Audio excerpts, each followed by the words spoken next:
So we spoke about Sony the other day about the price increases for the PlayStation 5, the PlayStation 5 Pro, and the PS Portal. And like a lot of you, I was super shocked by this. You may want to watch that video before we speak about the PS6. But supposedly it could be cheaper than we all thought.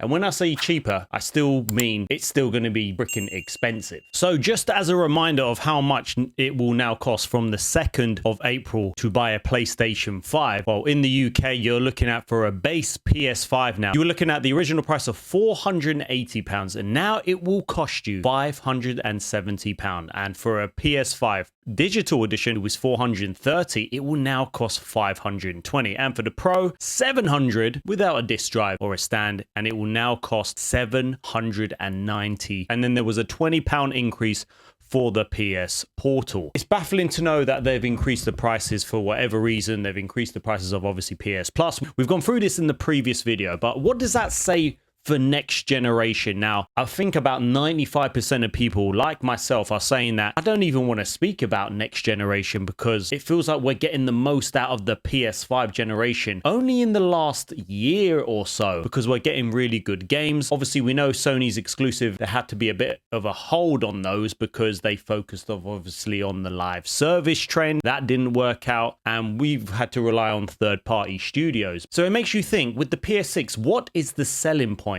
for this console? Like, would it be like from the PS4 to PS5? Because let's be honest, from the PS4, my PS4 was battered by the end of that generation. I was only using it for like Netflix because I wasn't even playing games, but trying to play some of those late titles on the PS4. And I remember playing Spider-Man, The Last of Us Part 2. Yes, I played it. God of War 2018, because I played that quite late. My gosh, my system, I did think it was going to take off. It wasn't right. And plus I had the original PS4 that it would spit the disc out. It was overheating, all of these things. So it felt like there was a massive jump towards the PS5 because of 60 FPS and better loading screens. It's going to run so much better. I'm so happy with the PS5 Pro. What is the selling point for the PS6? And not just relying on people maybe like myself who are PlayStation fans. But according to this article here, the PS6 could be cheaper than expected despite $1,000 concerns. Now, I did say to you guys that I was expecting, after those price increases, I'm expecting the PS6 to be at least $1,000 and then maybe being multiple versions or two versions, maybe one with a disc drive, because I assume that's going to not come with it, but one with more storage, and maybe that's like $1,200, because I'm thinking if it's now going to cost you £790, just under £800 for a PS5 Pro, I'm assuming that there's going to be at least a couple of £100 from the PS6. But supposedly there was a leaker that shares latest insight. Now, we don't know how true this is. And with myself, I did say I would love for this to be delayed, but there might have been contracts with certain companies, like it says here, because contracts lightly locked with vendors and production lines, it may cost the company more money to push it back. So noteworthy hardware snoop Kepler L2 has weighed in with a few new tidbits about the PS6 and its potential pricing. So let's give this a read.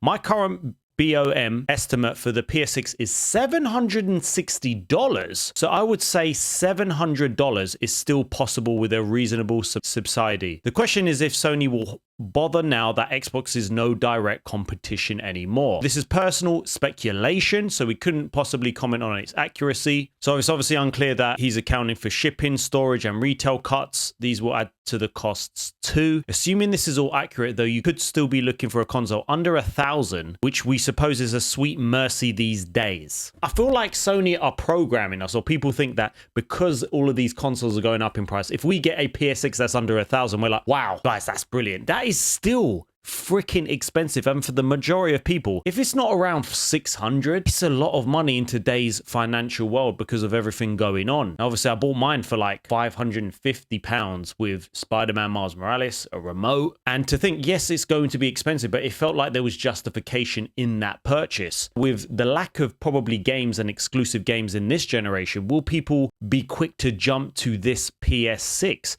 So AMD could theoretically take the 3nm wafer capacity and use it in other products if Sony decide to delay. I'm not sure the demand is high enough since most of their flagship data center stuff is actually on 2nm. I don't even know what I'm saying here. So there will probably be some penalty that Sony would have to pay and wafer prices for a 2008 to 2029 launch. Wow, so it might even be higher. The only reason for a delay would be hoping for RAM/the NAND price collapse, But as I said before, no one knows if, when, how much prices will come down. So a delay is a bit of a gamble. So we don't know when these things are going to actually come down. And it just makes me think, where can Sony save money on the PS6? And then we have another article here that says PS6 could cut costs with just 1 terabyte storage, but games may have smaller file sizes than before. And no offense, I think they said that this generation, I remember that they used to say that, oh, by the way, games are going to be a lot smaller. It's going to be easier to kind of get smaller games. And I don't know about you, but after the PS5, once you load it, it had 825 gigabytes plus,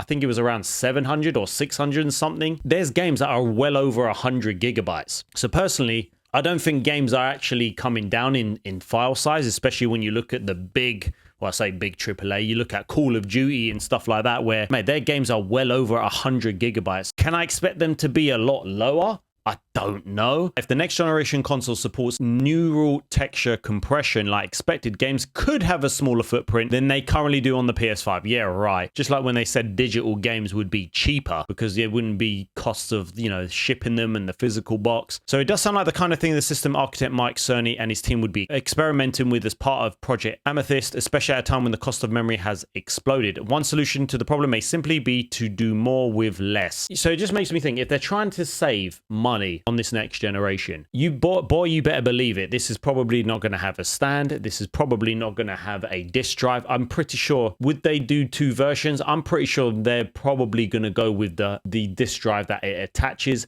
and it'll just be an all digital system. But I can assure you that there's going to be a lot of people that are going to want to buy a disk drive. If you take all of these things into consideration, no disk drive, you know, less memory, and it's going to cost around $700 or £800, whatever you want to call it, that is still a hell of a lot of money. And then you've got to come to the fact that how many people are going to be able to afford the PS6, and what is going to be the selling point? Now, I can't imagine. Now, I assume there will be exclusive games only on the PS6, but there's going to be a lot of cross-generation games. So it just brings me back to the question, how many people are going to want to jump to the PS6, and how quickly are Sony going to continue supporting the PS5, which I can imagine they're going to continue supporting that for a very long time. If this is going to cost $700, that's literally hoping that it's going to be less than a PS5 Pro. What is this console going to look like? No disk drive, no stand. So with everything into consideration, this could still be well over $1,000. If me personally,